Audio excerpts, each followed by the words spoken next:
Hai, welcome back to NTR bersama saya Non. Kali ini saya akan mereview Money Heist season ketiganya. Untuk sesi ini kurang lebih sama seperti review season sebelumnya. Jadi kalau kalian belum nonton bisa cek link di description box. Setelah season pertama dan kedua Money Heist sukses besar, kemudian Netflix membuatkan season ketiga dan season keempatnya. Tentu saja dengan budget yang lebih besar. Karena pada awalnya tidak ada ekspektasi kalau Money Heist akan mendunia seperti sekarang. Apalagi Money Heist menggunakan bahasa Spanyol, yang mana bahasa asing biasanya menjadi kendala untuk suatu film bisa masuk pasar internasional. Di season terbarunya, Money Heist total memiliki 16 episode. 8 episode sudah ditayangkan untuk season ketiga sejak bulan Juli 2019, dan sisanya 8 episode akan ditayangkan pada bulan April tahun ini. Timeline cerita season 3 diambil 2 tahun setelah kejadian Profesor dan para anggotanya berhasil merampok Badan Percetakan Uang Spanyol.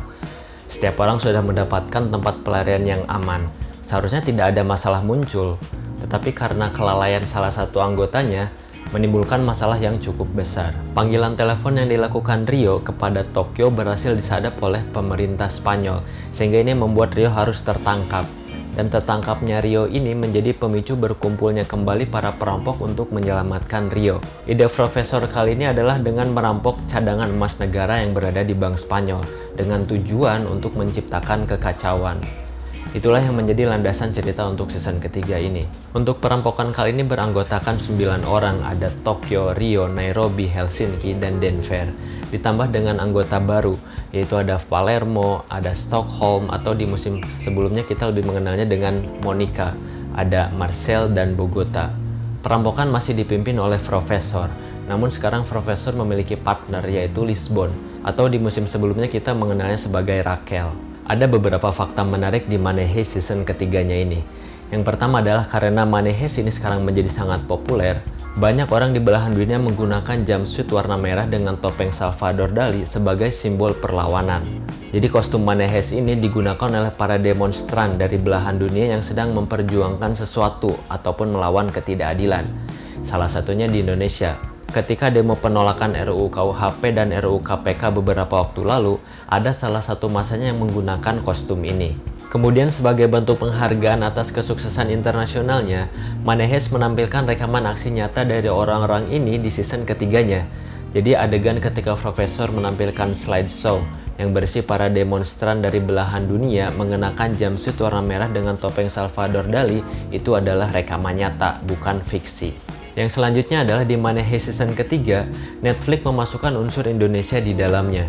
Mungkin karena melihat pangsa pasar Indonesia ini cukup potensial, karena Indonesia berstatus sebagai negara nomor 4 dengan penduduk terbanyak di dunia, dengan total 264 juta jiwa. Mungkin dengan memasukkan unsur Indonesia di dalamnya, bisa meningkatkan animo masyarakat Indonesia untuk menonton series ini. Jadi ada 5 unsur Indonesia yang dimasukkan ke dalam Money Heist season ketiga ini. Yang pertama adalah Pulau Jawa. Ini ada di episode pertama. Pulau Jawa menjadi tempat Denver dan Monica menghabiskan waktu pelariannya. Di dalamnya kita akan melihat adegan di mana Denver dan Monica sedang mengendarai beca di sebuah pasar dengan kecepatan tinggi. Yang kedua masih di episode yang pertama, yaitu ketika Profesor dan para anggotanya berkumpul untuk makan malam. Di sana kita melihat hal yang tidak asing di meja makannya. Ada nasi dilapisi dengan daun pisang lengkap dengan lauk pauknya. Ada tahu, tempe, dan telur. Kalau di tempat saya itu menyebutnya dengan sebutan nasi liwet.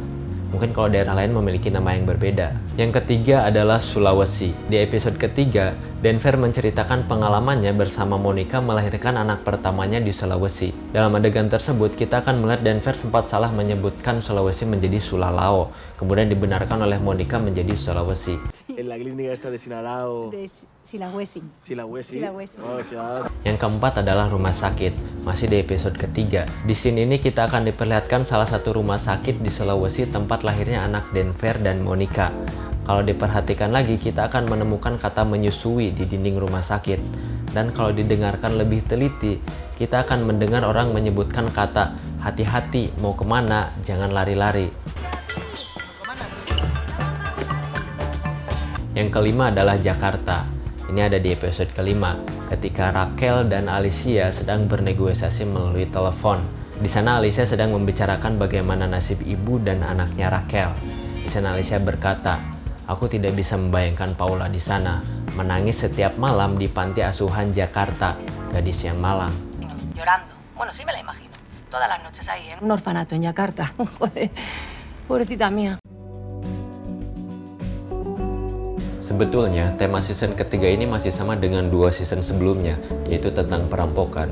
Tetapi di season ketiga ini, ketegangannya ditingkatkan 2 kali lipat, sehingga membuat cerita season ketiga tidak hanya sekedar sebagai pengulangan season sebelumnya. Terbukti dengan kemunculan lawan yang sepadan bagi Profesor, yaitu Alicia Serra yang super ganas. Sifatnya yang tidak kenal ampun membuat rencana Profesor tidak berjalan sesuai rencana. Dan juga jalan ceritanya menjadi lebih kompleks setelah diketahui bahwa ide rencana perampokan Bank Spanyol ternyata bukan ide yang dibuat oleh Profesor, tetapi rencana yang dibuat oleh Berlin. Sehingga Profesor tidak memiliki banyak waktu untuk mematangkan rencananya. Manejes memiliki jajaran cast yang kuat, sehingga mampu memunculkan simpati para penonton terhadap masing-masing karakternya. Karakter yang bagus dipadukan dengan ide cerita yang jenius, sehingga membuat series Manejes ini terasa begitu spesial. Jadi para penonton ini kembali bukan hanya untuk melanjutkan cerita, tetapi untuk mengobati rindu kepada karakter favorit mereka. Di season ketiga ini dapat kita simpulkan kalau Bank Spanyol lebih berbahaya daripada Badan Percetakan Uang Spanyol. Dengan naiknya level bahaya ini membuat kita melihat lebih banyak adegan aksi di season ketiga. Semakin banyak adegan aksi, semakin menegangkan. Adegan-adegan aksi di season ketiga ini terlihat lebih mahal, tentu saja karena budgetnya juga lebih gede, dan juga terlihat lebih profesional bila dibandingkan dengan musim sebelumnya. Dan juga di season ketiga ini berhasil ditutup dengan adegan menegangkan yang sempurna, yaitu ketika Alicia telah benar-benar berhasil memojokkan Profesor, sehingga menciptakan ending yang membuat penonton kayak karena benar-benar unexpected. Jadi saya bakal kasih skor 95% buat Manejes season ketiganya ini. Karena season ketiga ini adalah sebuah peningkatan dari season-season sebelumnya. Dan juga klimaks yang ditempatkan di episode terakhir terasa sangat nikmat. Jujur saya jadi nggak sabar buat nonton season keempatnya. Apalagi setelah mendengar fans teori kalau ternyata Alicia Serra adalah Tatiana, mantan kekasihnya Berlin. Dan juga yang mendukung teori ini adalah Berlin telah menceritakan semua informasi tentang perampokan Bank Spanyol kepada Tatiana, sampai-sampai membuat Profesor marah. Untuk episode selanjutnya saya akan mereview series perpaduan antara Stranger Things dan The End of the Thing World, yaitu I'm Not Okay With This. Jadi jangan lupa untuk subscribe dan tekan tombol loncengnya agar kalian mendapatkan notifikasi ketika videonya rilis. Sekian saja untuk video kali ini, terima kasih sudah menonton. I hope you guys enjoy it. I'm Non, see you next time and bella ciao.